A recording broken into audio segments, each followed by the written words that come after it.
अब बताइए, इससे बढ़िया रैप मिलेगा कहीं? इससे ज्यादा टंग ट्विस्टर कोई मिलेगा कहीं? इससे ज्यादा राष्ट्रवाद की प्रेरणा मिलेगी कहीं? इससे ज्यादा उत्साह मिलेगा? उसकी बजाय अंग्रेजी के आतुकांत शब्दों को जोड़कर रैप बनाते हो। मेरे भाई, भाषा की महानता देखो, संस्कृति की विराटता देखो, उसके अंदर मिलती हुई प्रेरणा देखिए, तो सारी की सारी चीजें आपको एक साथ नजर आती हैं। इसलिए मैं अंत में यह कहना चाहता हूं, फिर भी कुछ चीजें बहुत ध्यान रखने की होती हैं। जानते हैं क्या होता है? हमारे सारे धर्म ग्रंथ कुछ प्रेरणा देते हैं। जब माता सीता का हरण करने के लिए रावण आया था तो आसुरी वेश में आया था क्या? साधु का वेश बना के आया था। तो अक्सर आसुरी शक्तियां साधु का आवरण ओढ़ के आती हैं। वो अपने को कहती हैं हम लिबरल हैं, ह्यूमनिस्ट हैं, हम तो ओपननेस की बात करते हैं, फ्रीडम ऑफ स्पीच की बात करते हैं। और इतनी मजेदार बात यह है कि इसमें सबसे ज्यादा जानते कौन सी दो शक्तियां एक हो जाती हैं जो सीए के आंदोलन से आते हैं? देखो, लेफ्ट लिबरल कम्युनिस्ट और कम्युनिस्ट और फंडामेंटलिस्ट मुस्लिम।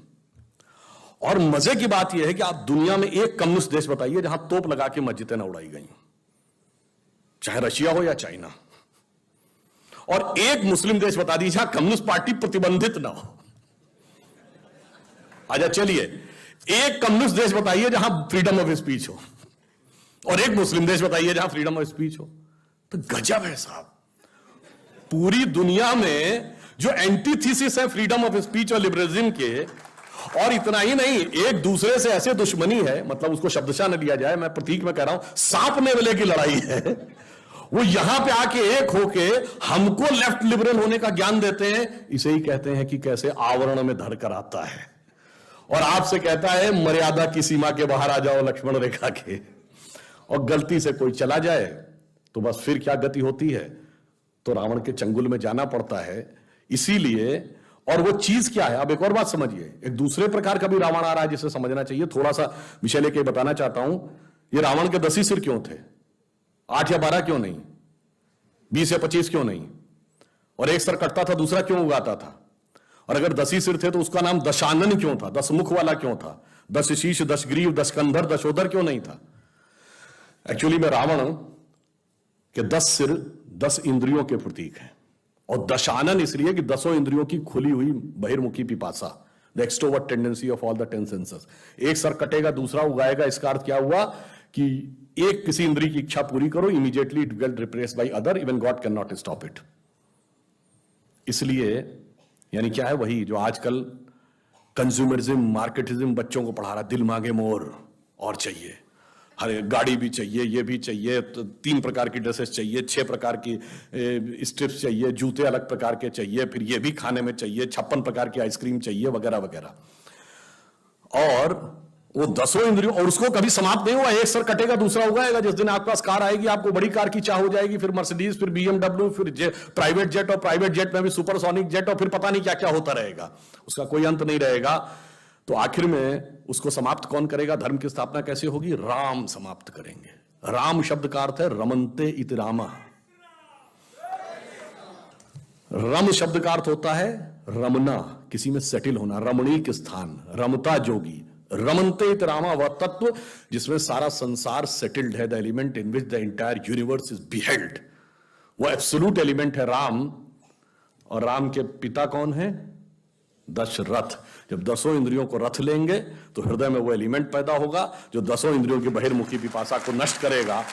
तो रावण कई प्रकार से आ रहा है, वो लेफ्ट लिबरल बन के भी आ रहा है, और वो बन के, और देखिए कितनी मजेदार बात है, महिला एक्टिविस्ट जो लेफ्ट लिबरल थी, जो मिनी स्कर्ट पहनने को लेकर तो बहुत आक्रामक हो जाती थी, और वही हिजाब के साथ खड़ी थी, बुर्के के साथ। मतलब इससे बड़ा डाइकोटोमी ऑफ द कैरेक्टर नहीं देख सकते। और इतना ही नहीं, वो ट्रिपल तलाक और हलाला के भी पक्ष में खड़ी हुई थी। इससे ज्यादा आप मजाक क्या समझ सकते हैं कि इसका मतलब उनका किसी भी प्रकार से कोई लेना देना नहीं था किसी भी चीज से, केवल उनको एक धर्म संस्कृति के बारे में बात वो करनी थी। इसलिए मैं कहता हूं उस रावण को समझिए भली भांति, और उसका प्रतिकार करने के लिए सूक्ष्म दृष्टि देखिए और अपनी लक्ष्मण की मर्यादा रेखा न लांघिए, क्योंकि रावण आजकल जानते किस रूप में आ रहा है कि वेश वाणी तत्व दर्शन दूसरों का यह सभी ले, विकृति को हम ग्रहण करते निज प्रकृति को आज भूले। हो गए हैं स्वप्न सब साकार कैसे मान ले, हैं संगा गीत था, टल गया सर से व्यथा का भार कैसे मान ले हम। तो समझिए वो उस रूप में आ रहा है। और फिर अंत में कहता हूं मगर अब जरा गौर से देखिए ये देश जा कहां रहा है। 2 मिनट और लेता हूं। जिसको लोग कहते हैं ना ये तो बड़ा एक्सट्रीम राइट विंग आइडिया है, वो एक्सट्रीम राइट विंग की डेफिनेशन हर 20 साल में बदल जाती है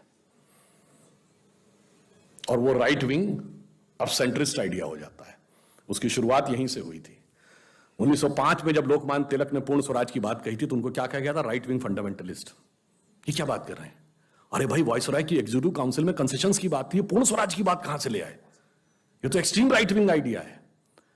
लोगों ने कहा ये हो ही नहीं सकता, ये असंभव है। अरे अंग्रेज के राज में सूरज नहीं डूबता है। ये 1905 का दशक था। आपने देखा 20 साल गुजरे, तिलक के मित्र गोखले, गोखले के शिष्य Gandhi, the movement for Swaraj has become a reality. यानी जो राइट विंग आइडिया था वो अब मॉडरेट एंड एक्सेप्टेड आइडिया हो गया। अब वहां राइट विंग कौन थे? कांग्रेस के अंदर का जिसको हिंदू एलिमेंट कहा जाता था या हिंदूवादी विचारधारा के नेता कहे जाते थे, सरदार पटेल, के.एम. मुंशी, राजेंद्र प्रसाद, सी राजगोपालाचारी, पुरुषोत्तम दास टंडन, मदन मोहन मालवीय।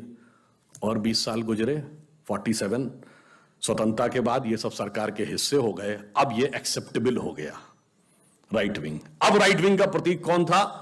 श्यामा प्रसाद मुखर्जी, दीनदयाल उपाध्याय, जो सांस्कृतिक राष्ट्रवाद की बात कर रहे हैं 50 के दशक में। और 20 साल गुजरे। याद करिए 60 के दशक का अंत होते होते पुराने लोगों को याद होगा कि लोहिया जी और दीनदयाल जी के बारे में कहा जाए, दीनदयाल जी ने कहा लोहिया जी राष्ट्रवादी समाजवादी हैं और लोहिया जी ने कहा दीनदयाल जी समाजवादी राष्ट्रवादी हैं। और हमारी संयुक्त विधायक दल की सरकारें बन गई कई राज्यों में। अब वो extreme right wing idea moderate and accepted हो गया। अब 70 के दशक में राइट विंग का प्रतीक कौन था? अटल बिहारी वाजपेयी, हिंदू तन मन हिंदू जीवन रग रग हिंदू मेरा परिचय। और 20 साल गुजरे, 90 का दशक, अब अटल जी एक्सेप्टेबल थे, अब अडवाणी जी राइट विंग थे। सौगंध राम की खाते हैं मंदिर वही बनाएंगे कह रहे हैं, बताइए कैसे हो सकता है? और 20 साल गुजरे, 2010 का दशक, अब अडवाणी जी स्वीकार थे, मोदी जी राइट विंग है।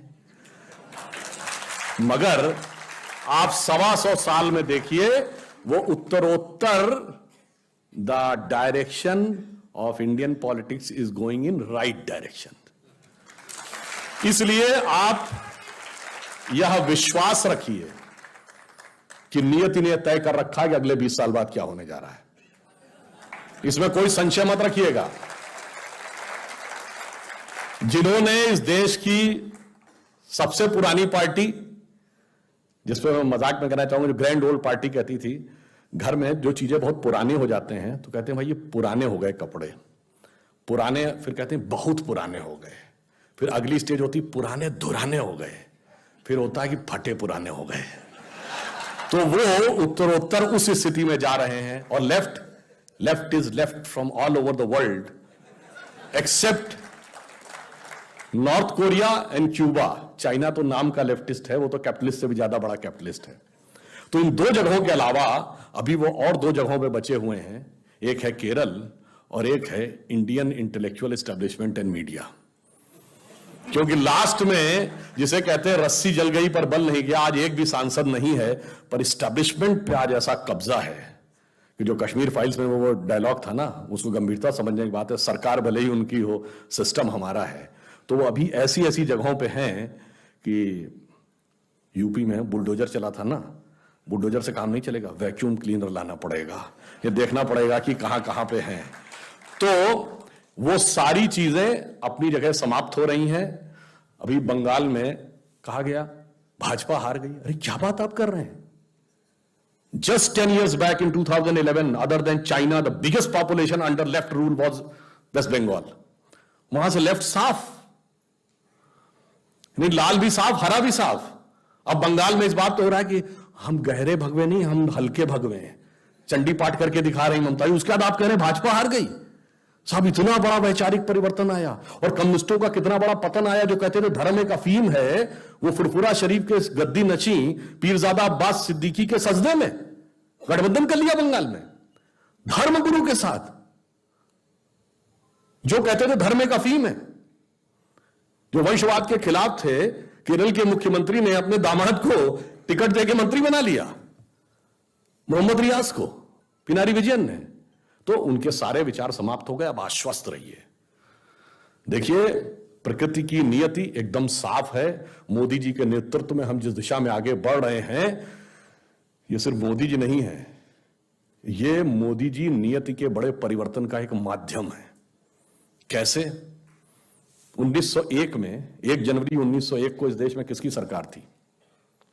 पूरे देश में अंग्रेजों की। 1 जनवरी 1951 को इस देश में किसकी सरकार थी? पूरे देश में कांग्रेस की।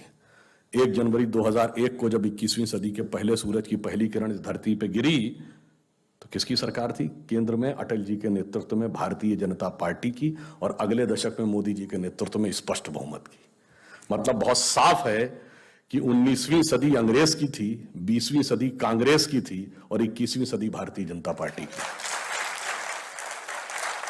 और बिल्कुल आप इसको ऐसे समझिए कि हम वो सारे काम कर रहे हैं कि स्वतंत्रता के बाद, जब तक कहते थे ना उगा सूर्य कैसा कहो मुक्ति का ये उजाला करोड़ों घरों में न पहुंचा, मोदी जी ने आने के बाद सबसे पहले क्या किया?